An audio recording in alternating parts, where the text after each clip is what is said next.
Got new stuff to talk about. Just got this Farburn Techstar. This came out in 2002. His real name is John Jelinek, and he's a German electronic composer. This is a collection of 12-inch releases spanning 1999 to 2002.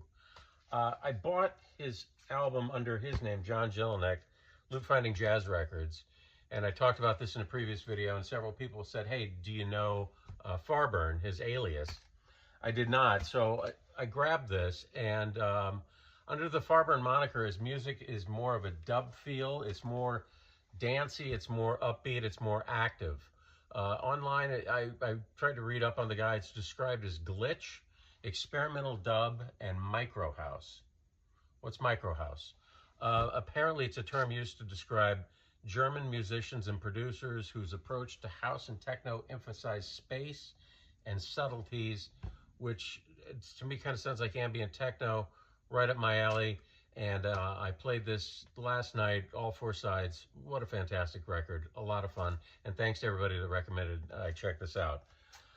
Next up, another IDM, Intelligent Dance Music release, Autechre. I've always got a problem with pronouncing the names. Where the emphasis goes. I know it's 3 syllables. I'll get it someday. This is the NTS Sessions Volume 4. I did previously get Volume 1, so I still need 2 and 3. It's a 3 LP set of their residency at an online radio station, NTS. And it's a total of 8 hours of music if you get all 4 volumes. And it's one of their most challenging works, apparently, from what I've read. I've only got a few of their albums other than this. And very rewarding stuff if you put in the time. Like I said, I still need to get 2 and 3. This came out in 2018. It was their 14th album before this whole series is their 14th release. So looking forward to get more of this. I went to a record fair a couple weeks ago, and there just wasn't a whole lot there, so I figured I would come home with this. I love JohnScofield. No one sounds like him. Very distinctive tone, phrasing. He blends modern jazz with funk and blues, and it gives him a real earthy feel and sound. He's released over 30 albums, and his solos have unexpected twists that use space, and it's a trait he said he picked up from playing with Miles Davis. Fantastic stuff. So I'm at this record fair, and when you go into a record fair, you pay $5, $10, maybe 15 to get in. Maybe it's a half-hour drive from your house or more. When you get there, you feel a little obligation to walk out with something. This came out in 1993. I love Scofield, but Metheny I've always been kind of lukewarm on. I really respect his early ECM records with Jaco Pastorius on bass. I like the whole Americana thing he did, and then moved into like a Brazilian thing. And I think that was the late 80s. He did a few of those Brazilian records with Nana Vasconcelos on percussion. So I respect and appreciate all that Metheny did. I just never find myself grabbing his stuff to listen to like I do Scofield.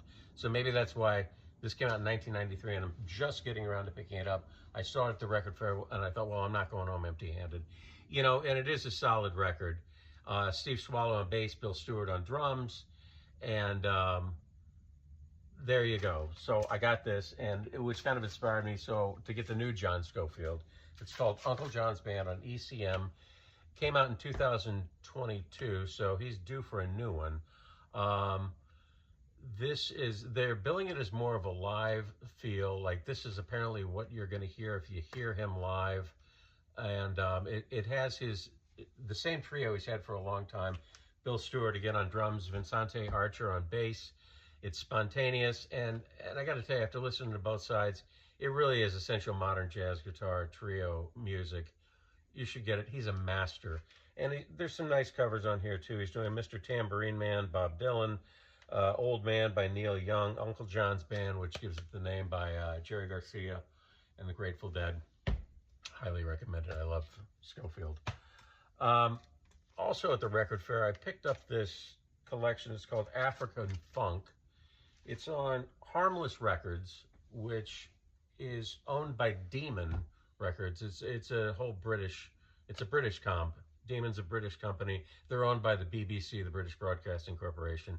It's solid. This is like a party record, and it's a really cool cover too. It's got Manu Dibango, Tony Allen, who was Fela's drummer, Matata, which I played last night, Fela, and Oneness of Juju. I can't complain about this. Like I said, one of the groups, Matata, I pulled this out last night and put it on. And these guys are from Kenya. This is the early 70s. And man, it's just one of a million African records you put on and just think, has anybody influenced modern African music more than James Brown? So many African records you put on and you hear James Brown's stamp on them. This is a great album. And a solid compilation. Fun. If you ever see it, pick it up. This is actually volume 2. There's a volume 1 of this. And finally, the last thing I picked up, not at the record fair, I think this was at Soma Sound, Country Funk 3. I was a big fan of Country Funk 1 and 2. Country Funk 1 came out on Light in the Attic in 2012. Volume 3 came out shortly after that, 2014. And this one just came out in 2021. And I was a little disappointed by the cover. With the whole series, I mean, no one knew that we had this genre called country funk until they created it with the first compilations. And you're like, oh yeah, it kind of makes sense. It's greasy country with funky backbeat. And this one has Delbert McClinton, J.J. Cale, Tony Joe White. If you're familiar with any of these guys, Tony Joe White, J.J. Cale, you can see how there's funk in there, but you could still lump them in with the kind of country sound. Some of the tracks run a little close to disco. I mean, it does seem to be the problem when you have a series and you get to the third volume of the series. Sometimes you're running a little low in the gas tank. And so some of this is not as much funk as it is disco, which is a little problematic because disco, even though I like pure disco, Rock the Boat, what a great song, it doesn't play well with others. You know, when jazz mixes with disco, if you see jazz records and the date says 78, hot potato.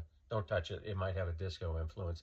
Disco didn't work well with rock and roll either, except for the Stones, Some Girls. So, you know what? I'm glad I would have got it anyway, because the first two are just so fantastic. I mean, this is volume 1.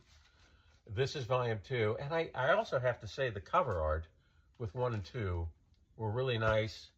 I don't know what happened with 3, but a welcome addition anyway. That's it.